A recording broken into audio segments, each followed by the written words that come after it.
Hello my dear students, myself Shyam Kulsres, maths teacher from SKLGD public school. मैंने आपको probability में कुछ worksheet दी थी टू, उसके कुछ क्वेश्चंस के मैं सॉल्यूशन बता देता हूँ। ठीक, a card is drawn from 52 cards, then probability of getting black ace. Black ace होता है, कार्ड्स में टोटल कार्ड्स होते हैं 52। ठीक, और एस जो होते हैं वो होते हैं 4। अब इसमें पूछे ब्लैक एस कितने होते हैं 2। तो प्रोबेबिलिटी का फॉर्मूला जो होता है वो क्या होता है,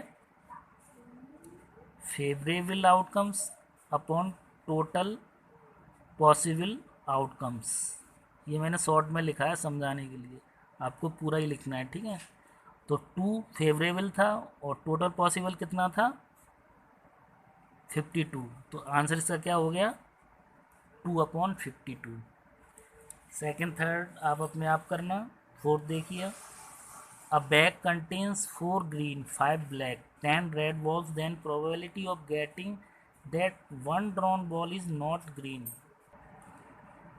तो इसमें देखिए टोटल बॉल कितनी है, 10 + 5 + 4 19 बॉल, यानी कि टोटल पॉसिबल आउटकम्स तो सब में 19 है। अब इसमें क्या करना है, getting that one drawn ball is not green, इसमें से ग्रीन बॉल हटा दीजिए। तो हमारे पास टोटल बॉल कितनी बची, 10 + 5 15 बॉल, यानी 15/19। तो इसका आंसर क्या हो गया 15/19। अब देखिए इसके 9th और 10th ये थोड़ा डिफर हैं। Odds in favour of target are 2:5, then probability of success is. देखो जब इस तरीके से हो ऑड्स इन फेवर और ये देखो ऑड्स अगेंस्ट, तो इसमें क्या करते हैं, जो फेवर वाला जो होता है उसमें फर्स्ट वाला तो फेवरेबल आउटकम्स हो जाते हैं, favourable outcomes upon sum of ratio. ठीक है, तो फेवरेबल आउटकम्स क्या हो गया हमारे 2, सम ऑफ रेशियो क्या हो गया 5 + 2 कितना हो गया 7। तो क्या आंसर आ गया इसका 2/7। अगेंस्ट में क्या होता है, ऑड्स अगेंस्ट में क्या होता है, इसमें ये वाला लिया जाता है, और जो टोटल पॉसिबल आउटकम्स होते हैं सम ऑफ रेशियो।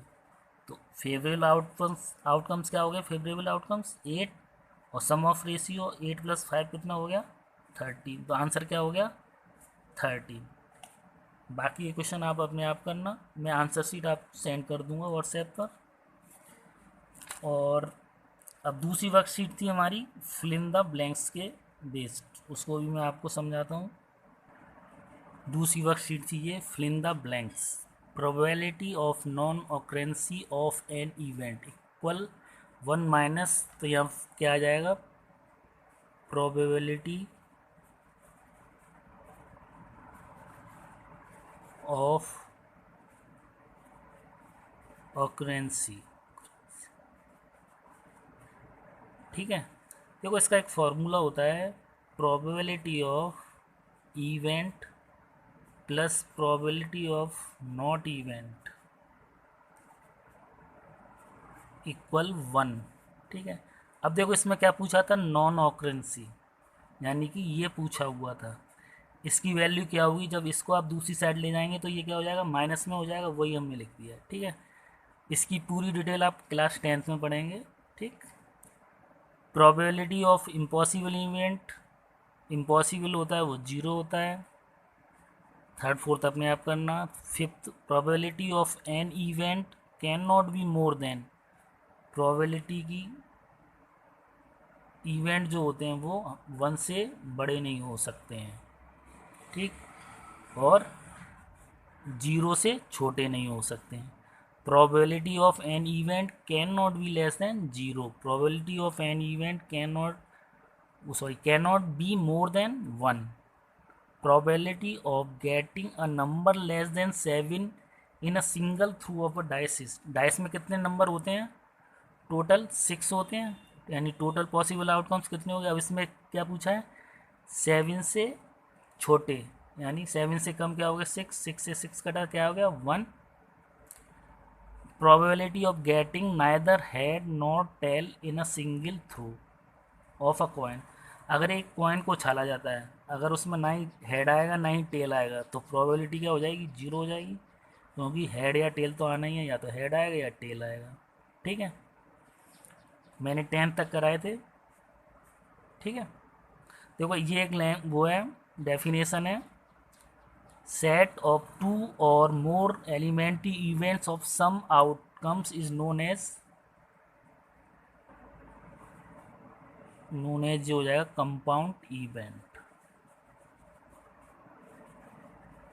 Compound event. ठीक, ये मैंने आपको 10 तक ही दिए थे, आपको 10 तक ही करना है, क्लियर। और ये प्रोबेबिलिटी 9th क्लास में एक छोटा सा हिस्सा है, 10th में आके थोड़ा सा और ये बड़ा होगा, इसमें सब चीज़ें फिर आपकी समझ में आएगी। अभी मैंने इसे शॉर्टली आपको समझा दिया है। ठीक है, आज की वीडियो में यही ख़त्म करता हूँ। Thank you.